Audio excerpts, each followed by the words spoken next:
Hey everybody, I think we're live.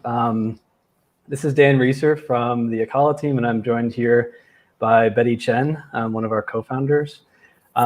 Today we're going to be we're going to try to keep it to around an hour, maybe a little bit less, but we're going to be talking through a few things. So as you know, the main topic is around crowd loans and parachain auctions and everything that's coming for Kusama first, and then Polkadot following that.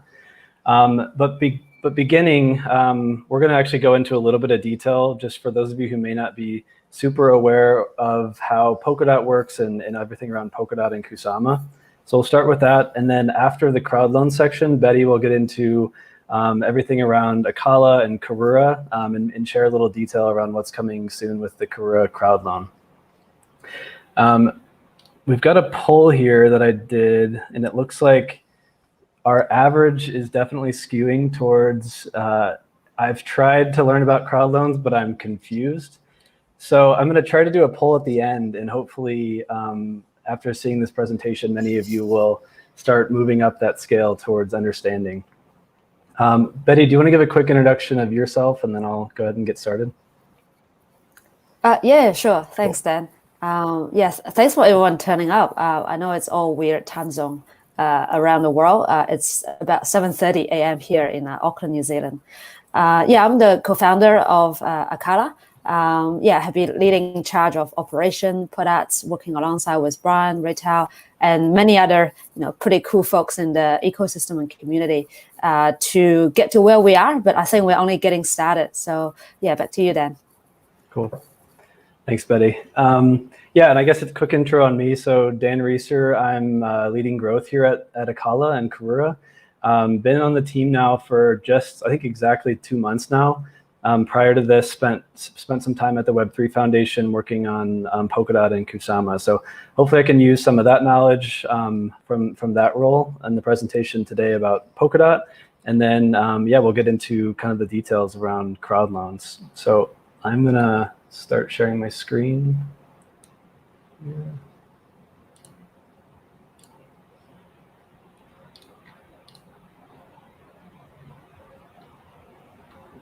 One second.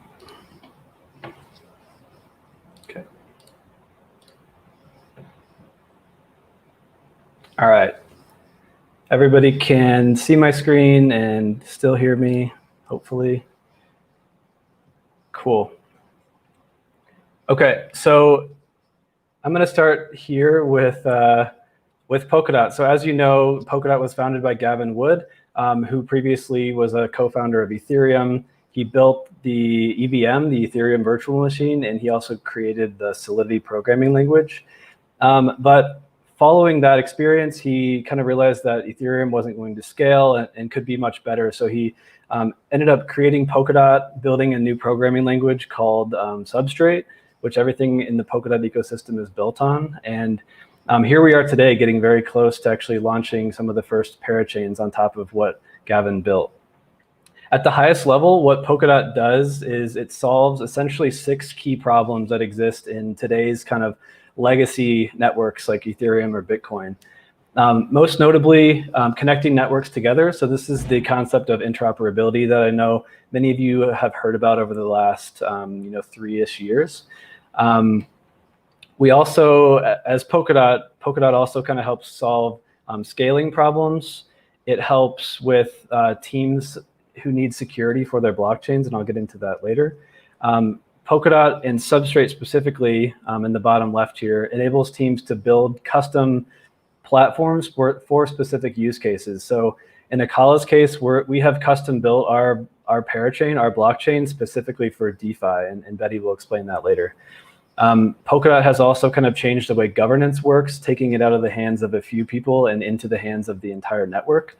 And then last, the ability to self-upgrade. I kind of compare this to like a Tesla. You buy a Tesla and you can actually get these upgrades over the air that actually add new features to your car, making it retain more value and actually stay more current and future-proof because you're able to upgrade it as you go. So I'll dive into each one of these categories very quickly, and I think this is necessary background before we get into crowd loans, because in order to understand why somebody would launch on Polkadot, I think you need to understand what Polkadot is and why teams like Acala and Karura have chosen to build in this ecosystem, where we had the choice to build in several ecosystems and did a lot of research on that. So hopefully by the end of this, you'll understand why we chose to build on Polkadot and build Karura on build Karura on Kusama. So single blockchains like Bitcoin and like Ethereum some of them do things really well. Like Bitcoin, it does this digital gold narrative very well.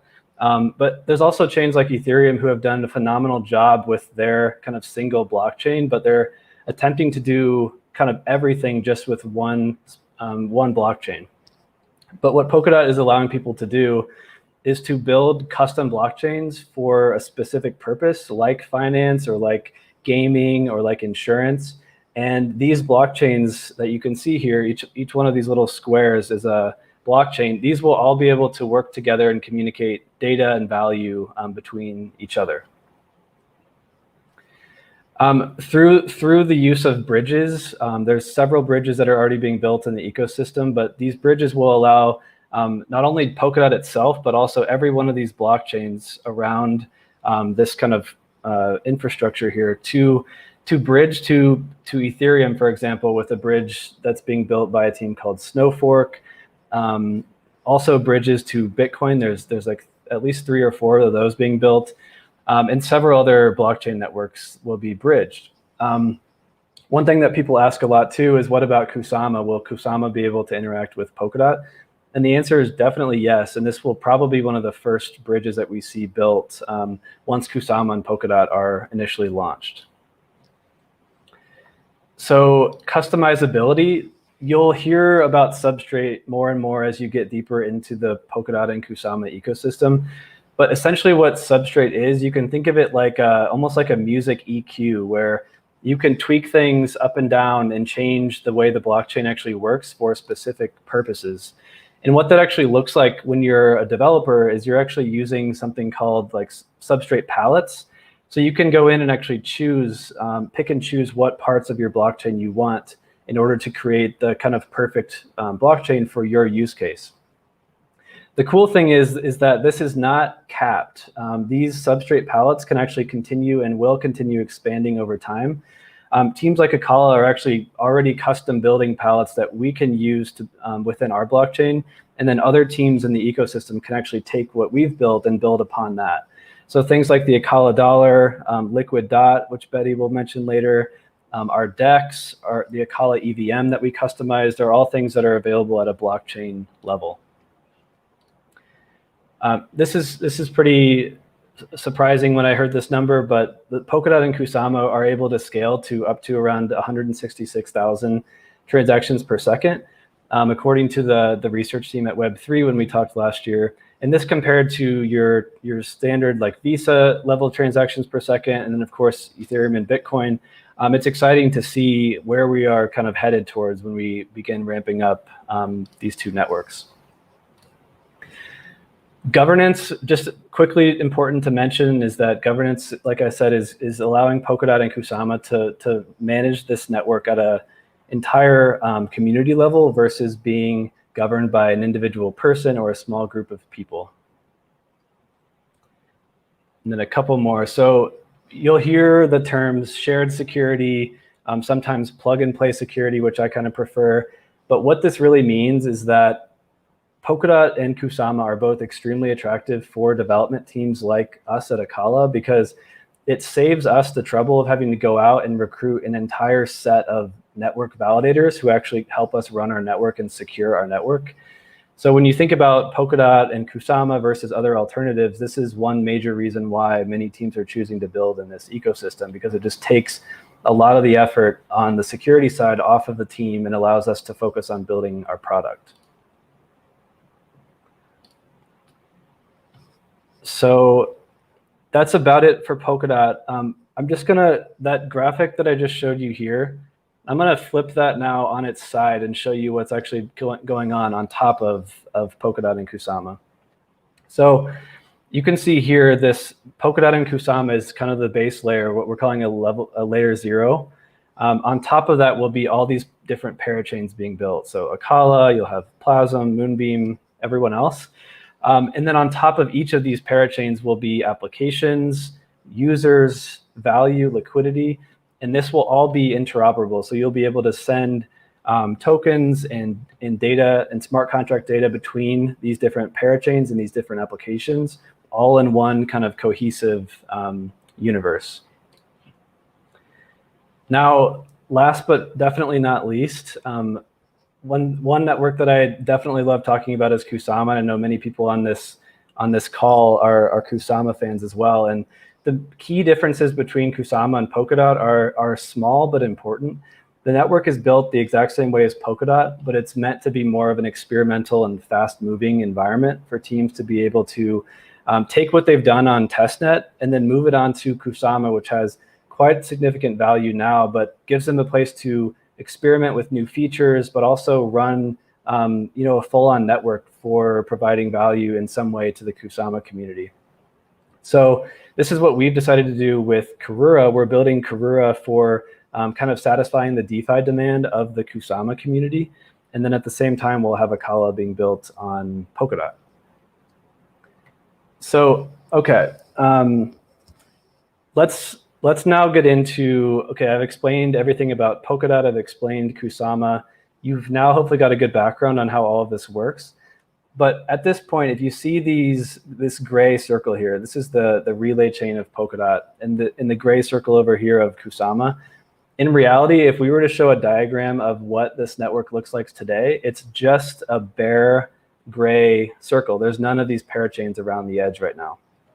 So what's coming up right now with the Crowdloan and the Parachain auction process is multiple teams are going to be trying to get this very first slot on Kusama's network. Kusama's launching first, so teams can come in and learn how this process works and get launched there. And then following Kusama, everyone will begin launching on Polkadot. So that leads me into Crowdloans and Parachain auctions, and hopefully going to simplify this and answer some of the questions you might have in your head. And then towards the end, we're definitely going to save some time to answer your questions, because we know this is a lot to comprehend. It's all new. It's new to us, and I know it's new to you guys. So let's get into this and try to break it down at a more simple level, and then see what questions you all have. So the main event of this whole process is this white line here, the Parachain auction.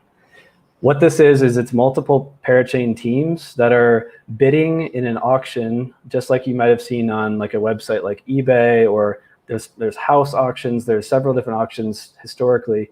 But this is the main event that everyone is trying to essentially win so that their Parachain can get a slot on Kusama. But in order to bid in that auction, teams have two choices. They can, number one, they can bid in the auction with just a single account. Maybe it's somebody that just holds a lot of KSM and they can just do that themselves.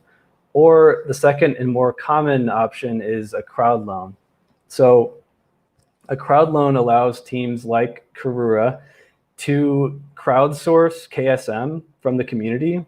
And the community is actually providing KSM to Karura in order to bid as our opening bid in this auction. So instead of using one account and bidding on our own, we're actually involving the community and seeing this as an excellent opportunity to kind of distribute the token, get the community involved, and hopefully win the auction to launch as the first Parachain on Kusama. So if we win, that's the next step after the Parachain auction. So win the slot and launch, and then each team will be bidding for a specific duration of that slot. So let's say, for example, that the slot is 1 year for this example. Then at the end of this year, all the contributors at the beginning of the process during the crowd loan actually receive all of the KSM back. And because of this is why we're so excited about this process and really trying to get the message out to the whole industry that this is the new kind of more ethical, and it's just a new ethical model for bootstrapping new blockchain teams and new projects, because you're essentially, the reason why the developers called it a crowd loan is because you're essentially loaning KSM kind of watching the team progress through their 1 year slot in this case, in this example, but then you actually get your kind of loaned KSM back. So it's a really interesting model and definitely an improvement on what we're used to seeing with ICOs and IDOs and all of this stuff that really doesn't hold the team accountable for delivering on anything. But in our case, since we aren't actually touching any of the KSM that is contributed, it's all going into the auction and kind of locked in the Kusama Parachain, or sorry, in the Kusama relay chain. We are really being held accountable to actually deliver value and return value to all the people who are supporting our blockchain. So this is just a little bit more detailed example, kind of a breakdown of the example that I just walked you through, and I'll just take you through how this flow works. So here in the beginning, you have users. It could be me, you, anyone on the call here, anyone in the community contributing KSM to this crowd loan. And during this crowd loan, there will be multiple Parachain teams putting in bids, aiming to win this auction. And then let's say, for example, the team is crowned the winner, and this is what happened next during the launch. So as I mentioned, this KSM that's contributed during the crowd loan is not touched by the team. The only thing the team can do is basically push that in as their bid in the auction. But then when they win, anything that's contributed to that crowd loan is then locked in the Kusama, in like the core of Kusama, the relay chain. But at the same time, KAR or any token of the Parachain that you're supporting will then be distributed to you as a contributor or as a user. And these are the same people back here. So you contributed in the crowd loan, your team won, and then here there's a distribution event of the KAR token to those users.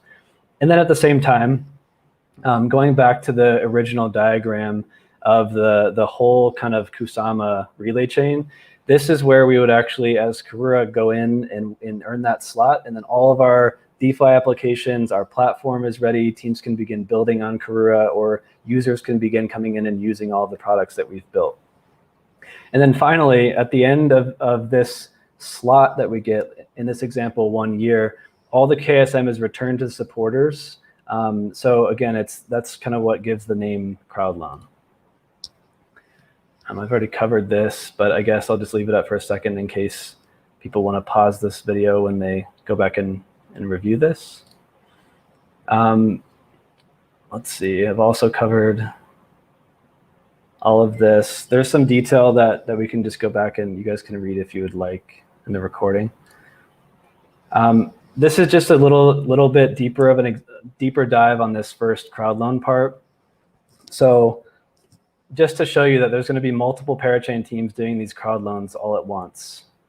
And then when these Parachain teams basically crowdsource all of that KSM, I kind of like to compare it to like having a stack of chips, because what happens is Parachain B crowdsourced 45K, Parachain C crowdsourced 40K, and then Parachain A, for example, 55K. But what they do is essentially when the Parachain auction starts, it's like being at a poker table and pushing all of your chips in at once, because what I'll show you on the next slide is the auction is kind of structured in a way that incentivizes teams to bid as high as they can as quickly as possible. And here's why. So when the auction starts, and I know this is a lot of detail, so just trying to break it down for everybody, because this is really what's about to start happening soon. So it's great for everyone to be kind of aware of the details. So here, when the Parachain auction starts, everybody in the community will know the open time and we will know the close time. So let's just say, for example, this is 7 days. Teams will then begin like pushing in their chips, pushing in their crowd loan for their bids. But what happens is throughout this auction period, teams will be bidding and outbidding. All of this stuff will be done on chain. We will all be able to kind of watch this like a spectacle or a sporting event. But what we don't know, and the most exciting moment will be when this close time happens, the system randomly generates this, what's called a random beacon. but it generates a randomized time that selects the winner. So it's not like an eBay auction where everybody's going to shoot their bids in at the end to try to like snipe to win. Everyone is actually incentivized to bid as high as they can as early as possible, because we actually don't know when the winner is going to be determined. So when this randomly selected time is chosen, then whoever had the highest bid at that time, in this example, Parachain A with 55K, will be the winner, and then they would move on. And back in that chart that I showed you, they'll move on to the whole launch process.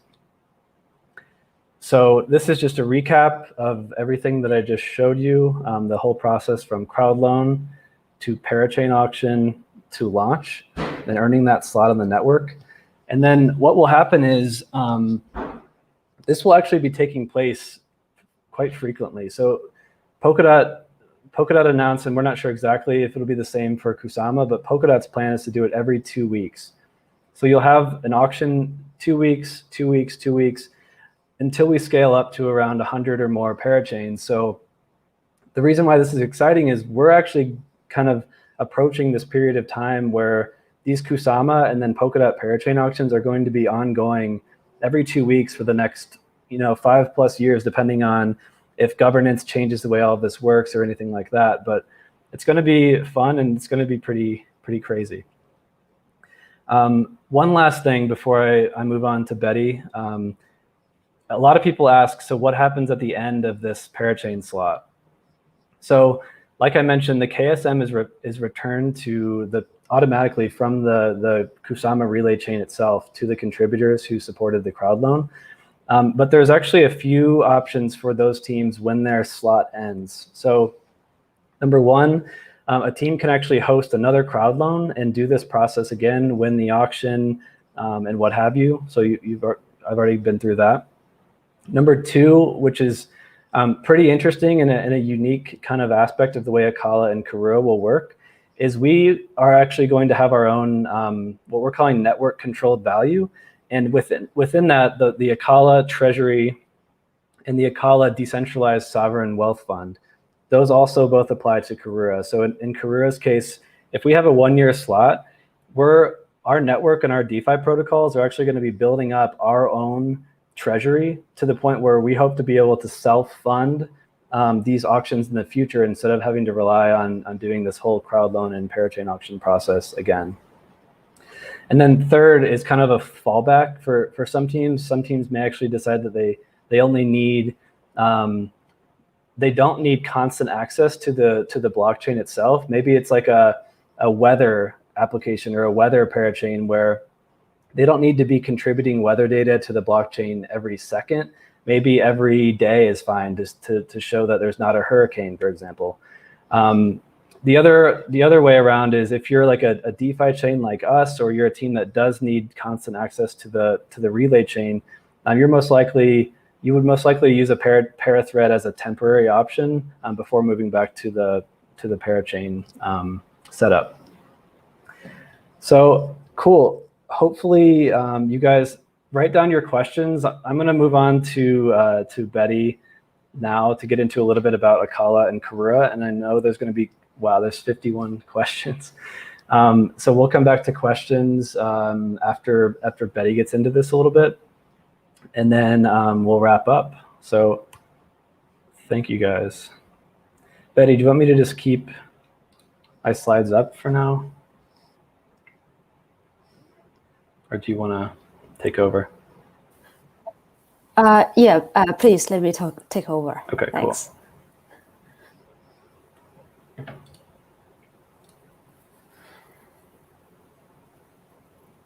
How do I stop sharing? There we go. Okay. Cool. All right. I'll share my screen.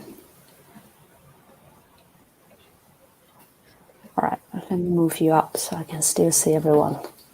Okay, so everyone can see my screen now? Okay. Yeah. Okay, everyone can see. Could see it, can now hear. not okay, anymore. Cool. Oh, okay. Try again. There we go.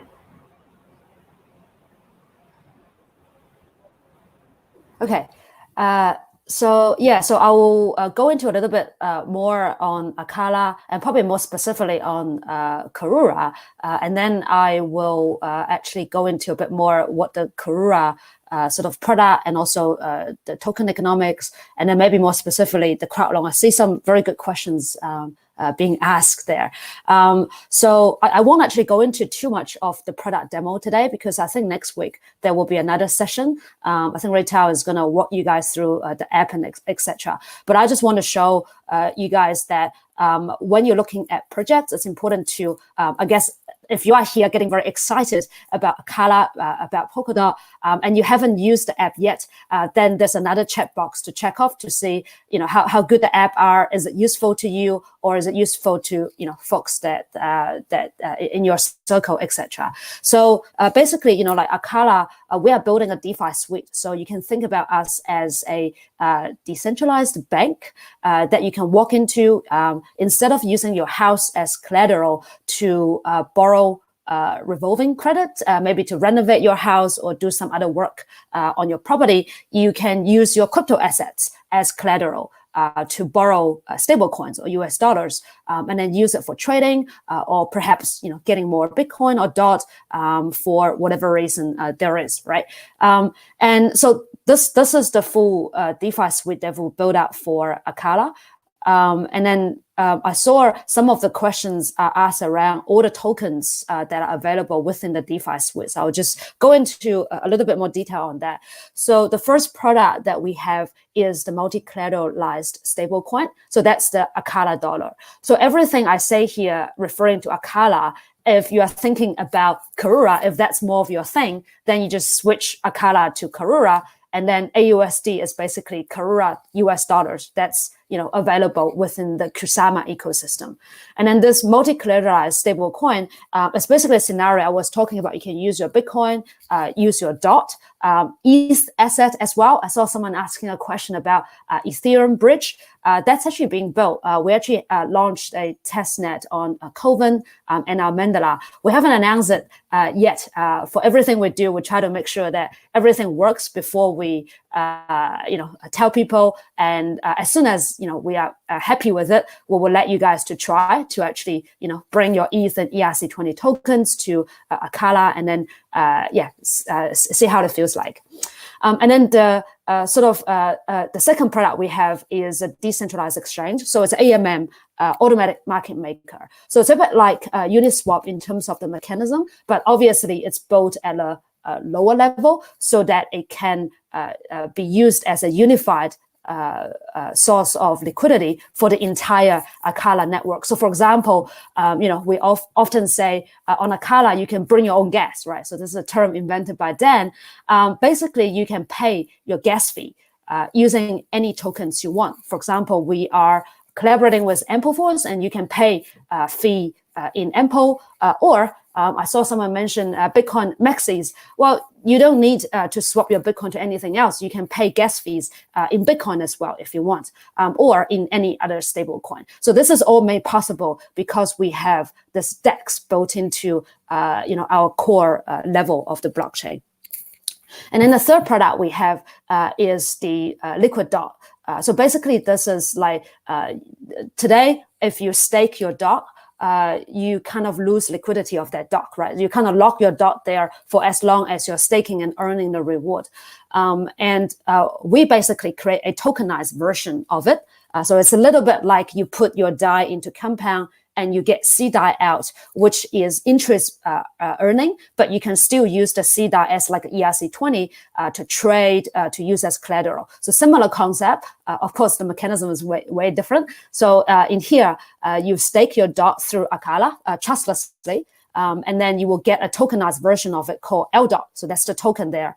Of course, on Kusama, it will be LKSM. And then with that, you obviously, if you hold it, you earned staking yield. But if you use it for collateral, then you are earning staking yield. But at the same time, you can borrow and then maybe double long your DOT or KSM, whichever you like. And I won't go into detail with our wealth fund. I think it worth another session to talk about our network control value.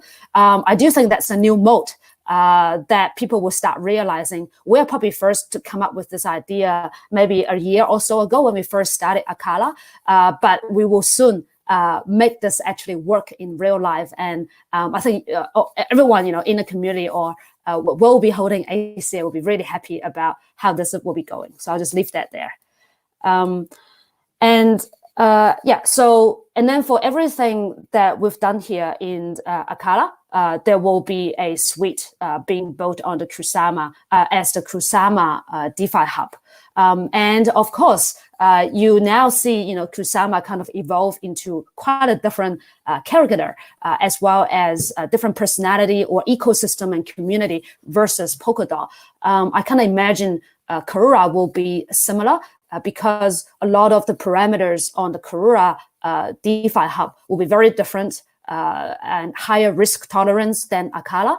And for example, the collaterals that we accept may be very much tuned to Kusama. Kusama is there's Kusama Society, there's arts creative community, there's NFTs, right? So potentially we could actually tokenize those NFTs and use those as collaterals to borrow in Karura. But we'll probably never be able to do that on Acala, right? So that will be some of the product differentiation. Of course, hopefully that also inspire some innovators there to create different financial products on Karura. So yeah, so this is what will be launched very soon. And as soon as Kusama has the Parachain available, then Karura will be first to jump on the auction and then try to launch the product. And as soon as the network launches, you will be able to start using some of these products, make your KSM work, basically. For those of you, probably fairly new, I really encourage you to, get onto the app. This is a kind of like a new dark mode app for people to try out. So I do encourage to try that out and see what you like and what you don't like. And so I won't actually go into too much detail on it today. Cautious of time. And the next thing I kind of want to talk about is a little bit around the platform itself. I think this, I won't talk too much because Dan kind of alluded to this already, is like comparisons of evolution of the blockchains, right? So everyone's here is familiar with Bitcoin, but from an engineering perspective, it is just a ledger, right? It does what it does really well. As for Ethereum, the real evolution there is it has a ledger and it also added this EVM, right? That's the innovation, because within the EVM, then you can program some applications on top of it. And then use those two as the baseline. This is what Acala offers, or what the substrate Codebase offers, and how Acala takes it to a product level. We still have Ledger, but it's all customizable, and we are powered by Polkadot security, right? So this means quite specifically on day one is if you are using any of the financial products on Acala, you are enjoying Polkadot's network security. So that is lost track, maybe 35 billion right now, or something like that. So that's probably peace of mind for those of you who are going to use our products. And then the second thing is, instead of just one EVM, right? If everything is kind of like built inside EVM, the new innovations I talk about, right? So if you can pay gas fee in any tokens, and also some of the the safer liquidation mechanisms that we have for our stablecoin, you wouldn't be able to do that if you are only having a EVM sandbox. So the innovation here is we are able to customize a lot of the platform level stuff to make our financial product that's more robust and more production grade ready and more scalable. But of course, we have an EVM that is fully, Solidity and Ethereum compatible, and we already have quite a number of projects to deploy on us to actually build, launch their own branches, open their own branches on Acala. and bring some of their users to Acala and Polkadot ecosystem, but of course also get access to a lot more asset variety within the Polkadot ecosystem. And also, we haven't announced this, but I think I can share this. Is we've recently also collaborated with Compound Lab, so we are building a integration between Acala and the Compound chain, which is a multi-chain money market. So hopefully that will also open doors, because we always believe in the multi-chain vision. So hopefully we can bring the money market services into Polkadot and Acala, but also at the same time open doors for DOT and Liquid DOT, those variety assets, to be added as new collaterals in money markets. So really trying to accelerate the progression of crypto assets in a multi-chain future that we are seeing that's coming live. So that's all I will say in terms of just the product itself. And Dan, do you want me to go into a little bit of the economic side of things right now, or? Yeah, that works. You can show that. I think people have questions about that, and then if you want to show the website, okay, like you mentioned, that'd be cool. Okay, sounds good. I see, what slides do I have here? Right. Okay, so I'll probably start addressing some of the questions that people have, and then just go into a bit more on the auction. So one of the reasons why you should consider Parachain auction, and obviously none of this is financial advice, is based on the economy of Kusama or economy of Polkadot. They're the same. So right now, some folks asking the question, if you're enjoying really high return by staking, why would you do anything else with your KSM or DOT, right? So that's a very good question. But I encourage you to look at I think the staking wiki on Polkadot. So basically what it says is on this chart is by design, the optimal economy of DOT or KSM equivalent is 50% is for staking, and then about 25 to 30% is for Parachain auctions, and 20% is like other stuff like liquid. And right now, because nothing is happening apart from staking, so this number is up a higher level. I think it's at 75%. And this will actually automatically adjust it.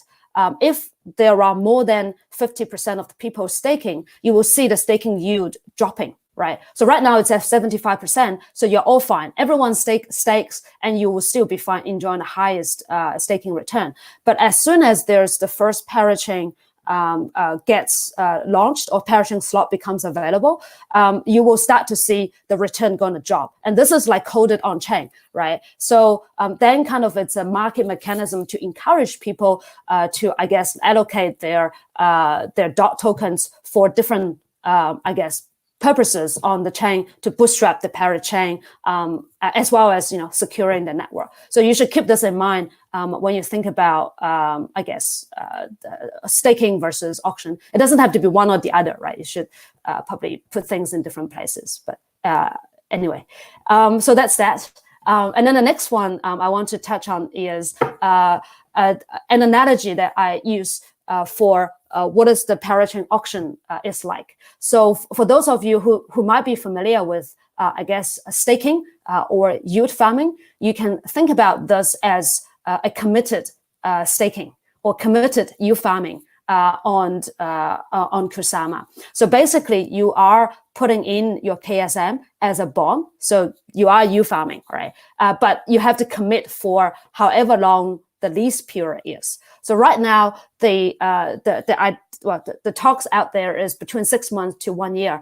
We still don't know. That's why you will see on our website, it's still TBD, right? So as soon as we know for sure, then we will release that figure to everyone. So basically, this concept is you kind of stake your KSM for Karura, and then you will get a return in the KAR token, right? So and of course, this is different from your everyday yield farming because this is a lot longer term. So it kind of like, I always like use an analogy for the Parachain auction as a reverse ICO because on a normal ICO, you basically encourage people to set up a simple contract. and then you raise a whole bunch of funds, but you hold nobody accountable, right? So nobody is encouraged to deliver at the end once you raise a whole bunch of money. It's very good for crowdsourcing, but it's not very good to make people accountable for delivery. The setup on Polkadot, the Parachain auctions, it's a reverse that. So let me explain, right? Basically, you kind of ask people to put up a bond for KSM, and then at the end, they're getting KR in return, right? So you encourage the KSM holders to look long-term, because I'm sure there will be 100 poker projects out there promising you 1,000% APY. But then you have to ask yourself, do they still hold value after 6 months or a year? This is not you farming that you can just move your bags within 3 days or 2 weeks or something like that, right? So this is once you lock, it's going to lock for a relatively long period of time. So to kind of encourage everyone who participate, think slightly long-term, think about value, think about product and services they actually want to use or would want to use once those Parachain are launching, right? And then you also want to think, are those product and services is going to be able to bootstrap and actually create value for the network as a whole. Right, so that's a incentive alignment for the participant, the KSM or DOT holders, and then for the project part of it is we don't get anything out of this. We don't get the funds, so it's not a fundraising event. We don't get to touch any of the funds that you locked. The only thing we are getting is an opportunity to launch our network and then to prove to everyone that our product and services is going to create value. And then we only gain anything if after 6 months or a year, we deliver value, right? So then it kind of encourage us to deliver. If we have just a simple chain, have no product, I'll be, I'm not sure if I will be very confident that in 6 months time, I will be able to have traction or real utility of the network to serve everybody. So that's kind of like an incentive for the team to actually deliver. And then the third thing is, if this all goes really well, then this is an addition to the Kusama or the Polkadot ecosystem. It's going to bring the entire ecosystem up, right? Because you have real traction, real volumes, real cross-chain, DeFi activity, or whatever activities that will be going on. So it's a trickle-up effect, for the token holders, for the project, as well as for the entire DOT and KSM ecosystem. So yeah, I encourage you to think in the frames of that. But again, it's not a financial advice, but it's in general, when you think about projects, think about which auctions to participate. These are the parameters that you probably would want to think instead of just looking at a percentage of APY. That's as one ruler, right? So speaking of that, Betty, one thing I wanted to add on this slide is people were asking about the 1 year. This is meant to be an example time frame. We're actually waiting to hear from Gavin and the team building Kusama on the exact duration of these slots. So we are hoping that the minimum is, or what am I trying to say? We're hoping that we can bid for at least a year, if not a couple years, but we're still waiting to hear of the exact parameters. The parameters that have been announced for Polkadot, and Polkadot's Parachain slots will be up to 2 years. So as a Parachain team, you can bid and commit to a 2-year time frame, and that's the amount of time that the DOT would actually be locked for. But that's the max. Teams can actually choose up to 1/4 of that on Polkadot, so it could be down to as little as 6 months. So if you're watching, if you're super engaged in the community, probably the number one thing that I'm watching for is how long the maximum is for Kusama slots, because it's a big deal and it really needs to be at least 1 year.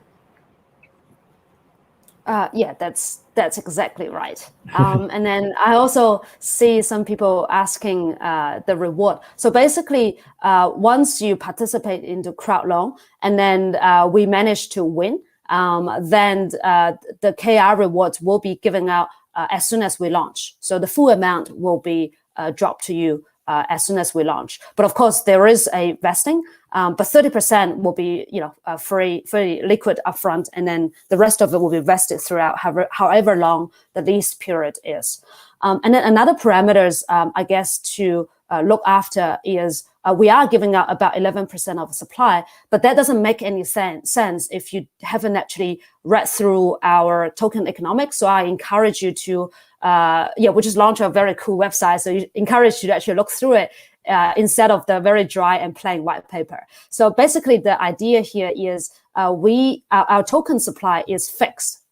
So this is very important. So we are not actually printing inflations and then reward you for all the auctions and any activities. So basically, this is similar to, I guess, Bitcoin's fixed supply, right? It's 21 billion, and whatever you get is whatever you get, the percentage portion of the entire supply. So there's no new issuance of coins, right? So it's not in the design. So and so this is important to keep in mind. So when I say 11% of supply is used for the first year auction, it is a hugely significant amount, and that is not from inflation, and we don't print any of those. So hopefully, that make some sense there. And then, of course, this 11%. Beyond that, there are also other rewards once we are launched, because we're not just a chain. We also have a full set of product. So as long as you have, KSM or DOT, then you can use those for, using any of our DeFi products, and there will be liquidity programs that you can do some yield farming. But of course, our design is more sustainable yield farming. So hopefully people can enjoy a longer term, but more sustainable and stable return, rather than this, 4-digit returns. Then it doesn't last very long, right? So yeah, I think that's all I want to talk about. And then also I actually noted down one question that is very good. Someone actually asked about exchange.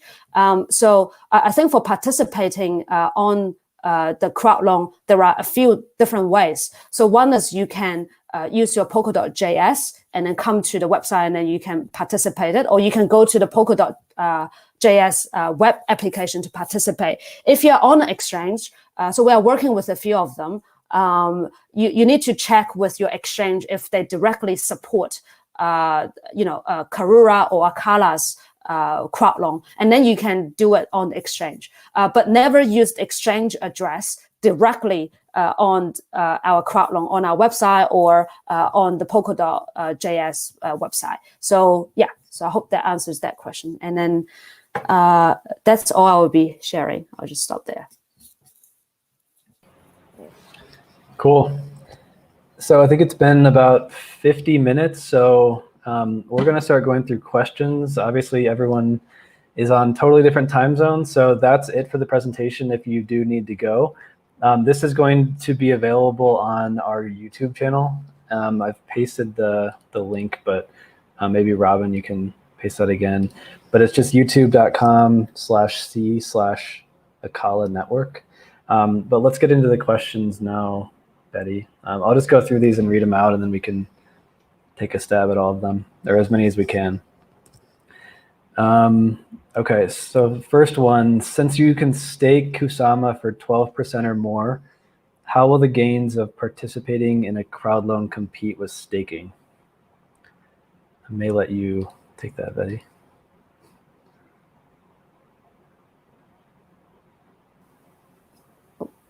Yeah, sure. I think I kind of answered that with that chart, the pie chart there, right? So yeah, so you need to think about how the optimal economy and how that may affect you, and also for each project, they are giving out rewards, and those rewards are probably you can calculate it with opportunity cost, so that 12%, is converted to how much that you think is valuable for the project. But obviously that's not a financial advice for you, but those are the frames that you can think about. But at the same time, many of these projects, if they haven't mainnet yet, right? So like Acala, we haven't launched our token yet. So for us, this is like a big thing. This is our token distribution event. So obviously, for us, this is like the first debut to the public. And then that's another probably thinking, in comparison the different Parachain auctions, then you can figure out whether it's worthwhile supporting the projects. And also at the same time, if you're only holding a token and staking, where's the value come from? If Polkadot only have its relay chain, is it going to be valuable? I think Polkadot's vision is actually have 100 parachains. That's how Polkadot becomes this world-changing sort of technology as the base layer of the Web3 Internet of the Internet of blockchains, right? So if it only has one chain, you're only supporting that one relay chain, then it's not very much aligned with where you actually want the Polkadot ecosystem to go. So hopefully that's also another pointer to think about. Cool. The next one is a good question. So will Karura be cross-chain compatible with ETH immediately from launch? Yeah, so I think for folks who's been with us for a while, it's very easy to watch. If we let's say if we announce something in the next month or so that there's a Ethereum bridge, and you can actually go on and click and kind of teleport your ETH or ERC20 into the Acala testnet, then you know for sure that it's going to happen. So we're aiming for that. So we already have something working, but it's not to our standard to be able to launch to the public just yet. So yeah.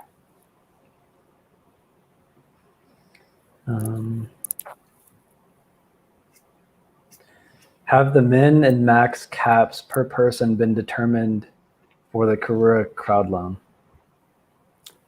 I don't think there's a minimum, but we will warn people that you need to put more than the existential requirements. But basically, if you put, I think is it one dot or something is the minimum requirement, right? Otherwise, your account is gonna get scrapped. So you need to participate at least one dot, because otherwise, when the dot returns to your account, it's gonna be contributed to the treasury. There's not a problem for us, but then you probably don't want your dot to be directly contributed to treasury if it's too little amount. But other than that, we don't have any specific requirement at this stage. Yeah. Okay. How many ACA tokens is estimated to be rewarded for each dot loaned for each of these different lease periods? I can answer that. We haven't released or determined anything related to the Acala crowd loan quite yet. Everything right now, just keep an eye out for the additional details for the length and the duration of the Kusama slots, and that will determine many of the numbers for Karura. And then we'll follow that up, of course, with all the information about Acala when the time comes, but nothing on that yet. How long will the founding team have their tokens locked? That's a good question. That's why we put up the token page. So you can look it up there. So it's basically lock 18 months and then vest another 18 months. So it's a long time coming. Yep.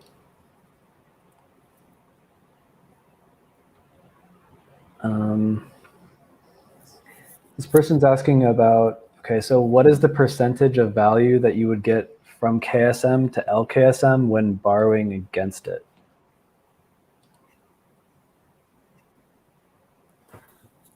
Yeah, so this is actually a little bit like, I do have to use the compound analogy again. So when you put your DAI into the pool, you are continuously earning interest, and then it's represented in the CDAI token. So in the KSM and LKSM is similar from the concept perspective. So when you put the KSM into the pool, you still have that much KSM, but every day you're going to accrue more KSM staking yield that will represent in the L token. So you will see when you have your liquid KSM account, you will see your KSM just keep going up, basically.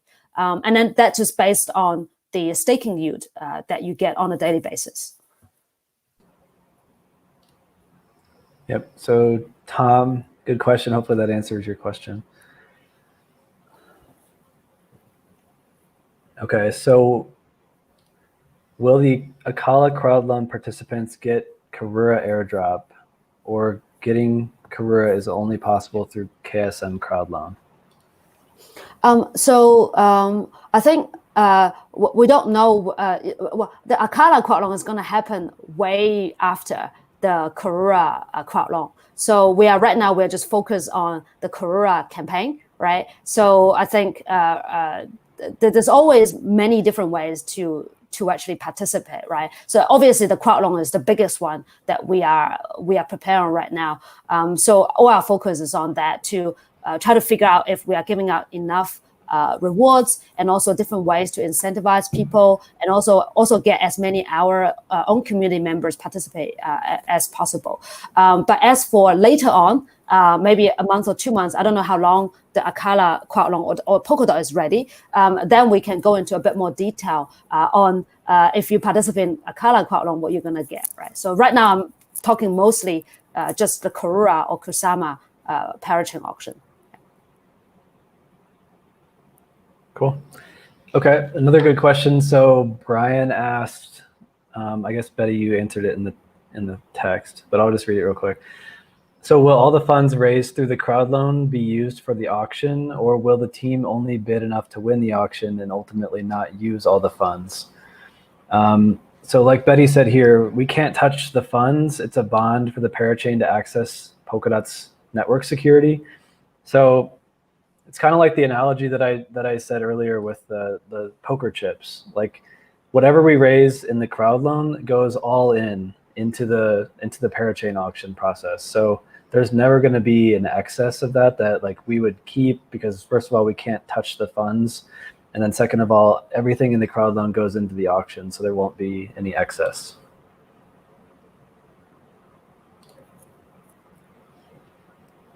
Will you integrate the crowd loan functionality into Ledger Live? Not for the first one. We're working with them, but it takes a while. So unlikely for the Kusama or Karura auction for the first one. Maybe for the later auctions, yeah.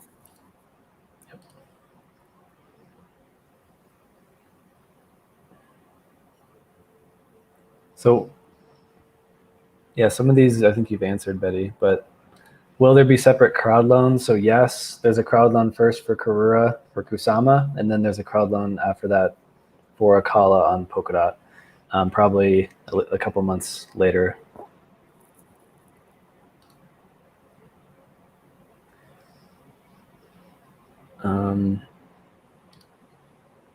I'm not sure exactly what this means. So why does Acala want to migrate their own blockchain over time? Yeah, so you can think about Polkadot as a relay chain. It kind of does its own network security, right? So that's why it's where the market cap comes from, right? For a project like us, like a startup, it's very hard to come up with like 35 billion from day one and then secure ourselves. So that's why we kind of started as a parachain with Polkadot.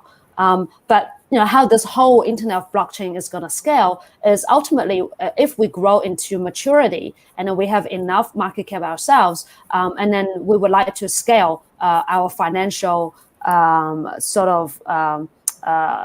financial universe, then we can then graduate from Polkadot into our own relay chain. Right. That's why we have our own network control value, our wealth fund. It's all geared up for that for long term. I mean, it probably doesn't make that much sense, right here, right now. I talk about it, but over time, I think people will figure out, what if we want to graduate, and that's the path that we think is viable. So once we graduate, then you can think about us as another, like a Kusama-like relay chain, right? And because there will be bridges between Kusama, Polkadot, and there will also be bridges between Polkadot and Acala relay chain with all of its satellite, parachains in the financial realm still.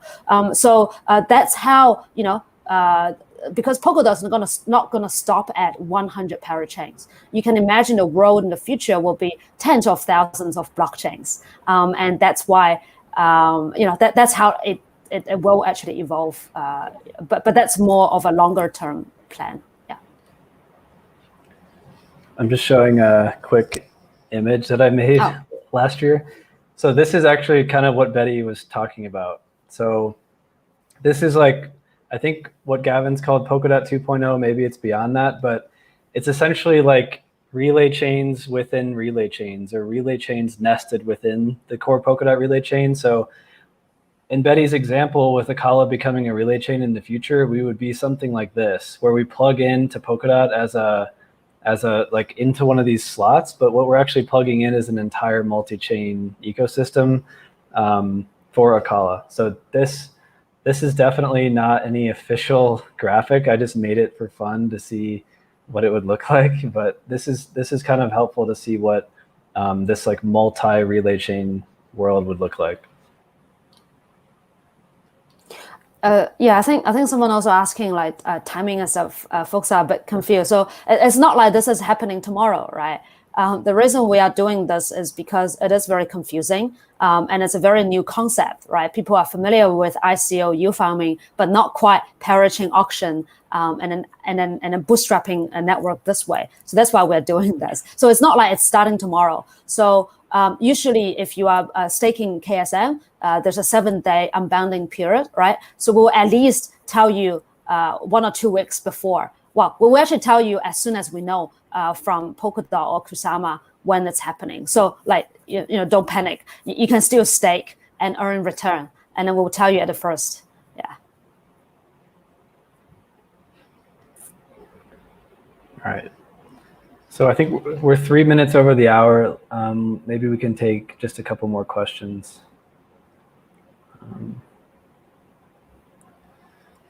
Yeah, a lot of these are about timing, and Betty just answered that. So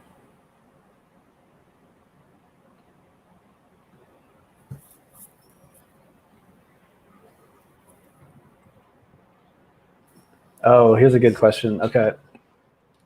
Bart asked, let's say a crowd loan loses the auction, or let's say a team loses the auction.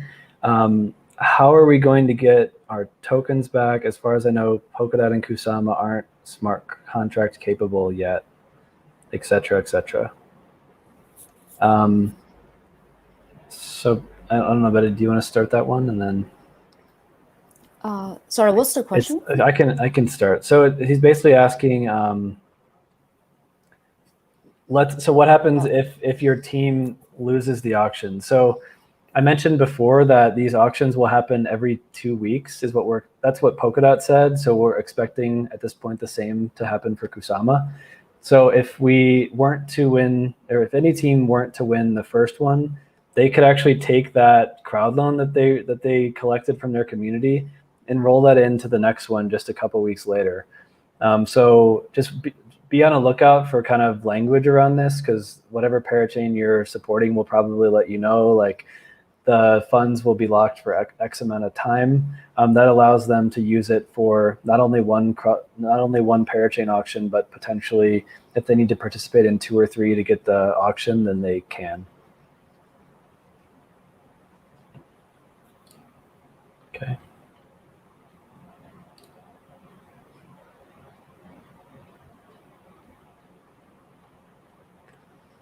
When Moon.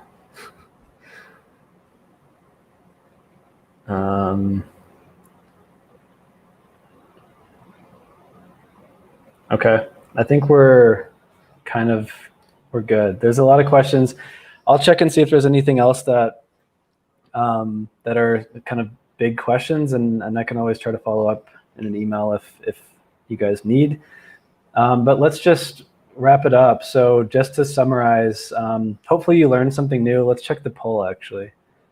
Okay, good. It's better than it was at the beginning. So 66 people still have no clue. So let's try it again next week, I guess. Next week, we are going to be doing a little bit of a presentation more specifically to Karura. So showing a demo of the DeFi applications that will be able to use KSM and KUSD and our DEX and all that stuff. So we'll talk a little bit more about crowd loans next week. Hopefully today you learned a little bit about Polkadot and Kusama that you didn't know before. I also hope that you learned about crowd loans and parachain auctions and are hopefully as excited as I am for this all to start. It's kind of like we're coming up upon something that's brand new for the whole industry. And I think it's great to show Polkadot and Kusama's leadership broadly in bringing this new ethical model to how to actually bootstrap these projects. And yeah, Betty and I really appreciate the time. Hopefully you enjoyed learning a little bit about Karura and Acala as well. And please be on the lookout for kind of communications from us. Join our channels. I think the newsletter is probably going to become soon one of the more important channels to be a part of, just to keep up with like the most important updates. So be sure to follow our newsletter. And we should leak some alpha then. Go for it. So do subscribe to our newsletter. There will be some cool stuff coming next week. And then I don't think you want to miss that one. I think our waitlist already closed right then. But it doesn't mean you can't get on to Karura because it's an open one. Everyone can participate. So there will be something out next week. So just like stay tuned. Yeah, follow the newsletter is what Betty says. It's important. So all right, cool. Let's close it. Thanks everybody. Have a good day.